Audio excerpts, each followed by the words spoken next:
Moisés era uma criança que, devido às questões do bairro, né, de ser uma periferia, ele não podia frequentar a rua como uma criança normal, né, de bairro. Pelo medo da mãe, de acontecer alguma coisa com seu filho, né? A história de Sara. A Sara ela foi criada com a avó de criação. Não tinha vínculo sanguíneo nenhum. E nessa casa a Sara foi muito feliz. A mãe da Sara, quando se separou do pai dela, ela tinha meses de idade. Então o pai dela não fez nem tanta falta. Mas aquele carinho de mãe, aquele aconchego de mãe. O Everton, eu lembro nitidamente, assim, ele com seus 10 anos, 11 anos, a família dele não passava por dificuldades alimentícias, né, dentro de casa, mas eu acho que faltava muito uma direção social, eu acho que faltava muito uma conversa, um diálogo. O maior perrengue que ele passou foi quando ele tentou se assumir para a família, na verdade, quando ele se assumiu para a família, em que o pai dele, no início, né, que ele se assumiu, já rejeitou ele. Ele passou por todo um sofrimento e entrou em um quadro de depressão. Então ele se automutilava, ele foi para tratamento com psicoterapeuta, ou com terapeuta, com psicólogo, fez terapia, tentou se matar. Eu acho que ele se identificou logo cedo sobre a sexualidade dele, então foi um impacto muito grande, né, para a família. Foi um impacto, eu acho que a família sofreu bastante, mas quem mais sofreu foi o Everton, né, nessa história, porque ele não teve acolhimento, ele não teve um direcionamento, ele não teve nada, ele não teve apoio de ninguém.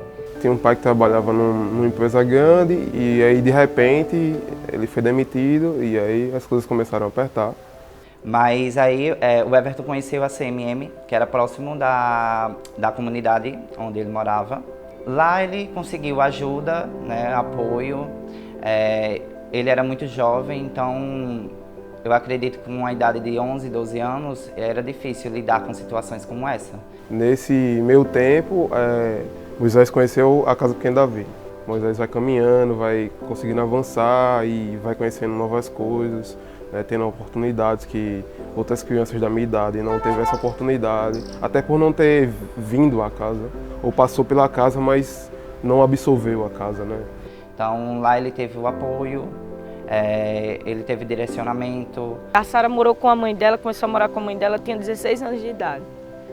E aos 18 a Sara saiu de casa, sabe? Então o vínculo mesmo com mãe não tem, nunca teve. Por que eu conheço tanto a Sara? Porque a Sara sou eu.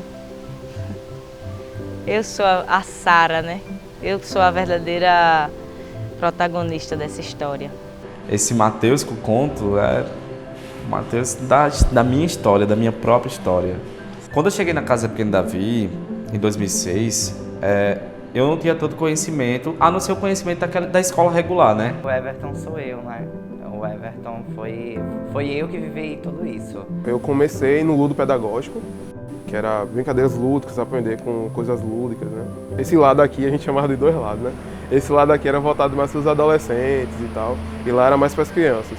Eu vinha pela manhã, estudava à tarde, fazia o reforço escolar, jogava bola, tomava sopa e ia para casa, à tarde escola. Aí a partir dessa renovação, do Recanto da Criança, passou de Cipro para Recanto da Criança e depois Casa Pequena Davi, aí começou a ter as oficinas. Papel reciclado, serigrafia, próprio futebol, tinha várias oficinas, música. A partir da oficina do futebol, e eu tive um interesse maior pelo esporte. E aí uma outra coleguinha, amiga mesmo, que participava da casa na época, falou: ah, lá é bem legal, é uma casa que acolhe crianças. Aí eu, caramba, eu quero participar, como é que eu faço? E aí minha mãe foi na casa, na época, e na época eu participei do programa PET, que é Programa de Erradicação do Trabalho Infantil, e foi massa, assim. Comecei na atividade de artes. Naquela época a gente trabalhava muito a questão dos direitos humanos, né? Então foi a partir daí que eu fui conhecendo um pouco mais sobre a questão do racismo, sobre a questão da homofobia também, né? Da diversidade sexual, da identidade de gênero. Quando eu vim na Casa Pequena Davi, eu vi o campo de futebol. sempre fui moleca de rua, né? Então, amei conhecer o campo. Vinha para cá fazer futebol feminino na casa e aí era onde eu me realizava. Né? E aí, a partir daqui, da Casa Pequena Davi, desse processo de ensino e aprendizagem que tem aqui, onde a gente tem essa troca, eu consegui, né? Juntamente com a REMAC, a Rede Margarida, então eu fui para crianças e adolescentes, aí eu fui um protagonista.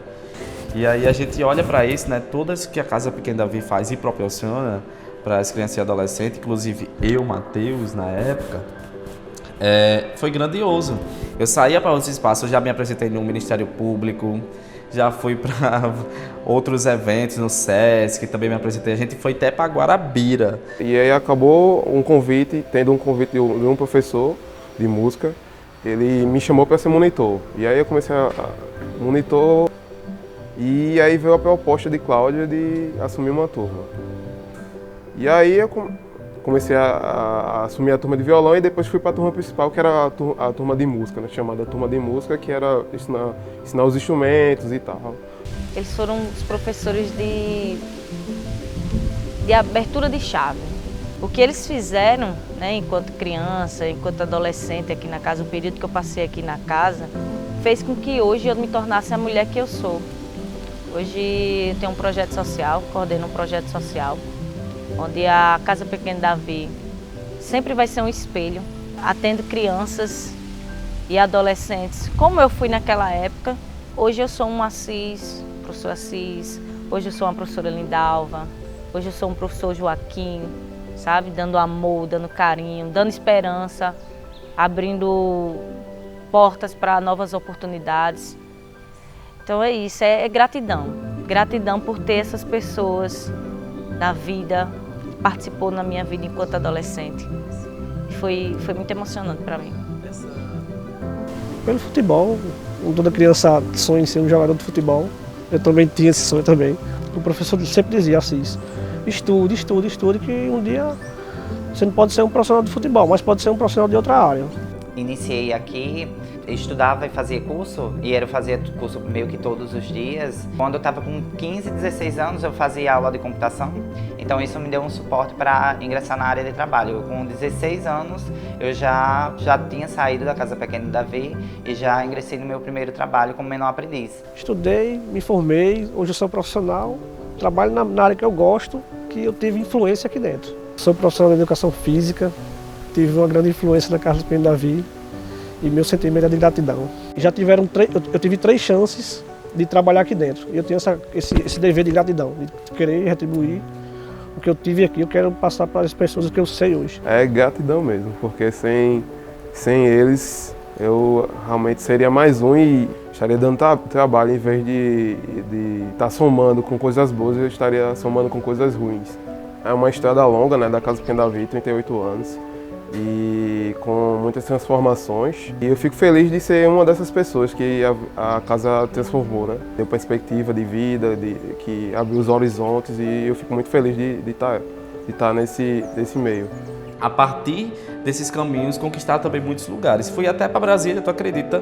Uma pessoa preta, periférica, indo para Brasília, de avião, viu? Foi a primeira vez que eu andei de avião. E foi representando a Casa Pequena Davi e o Estado da Paraíba na Conferência Nacional de Direitos Humanos. Imagina só. E assim, há 38 anos mudou a vida de muita gente, né? E mudou a minha vida também. Eu falo que hoje, nem nos meus sonhos, eu pensava em viver hoje o que eu estou vivendo. Eu vivo uma vida que eu falo que é de príncipe.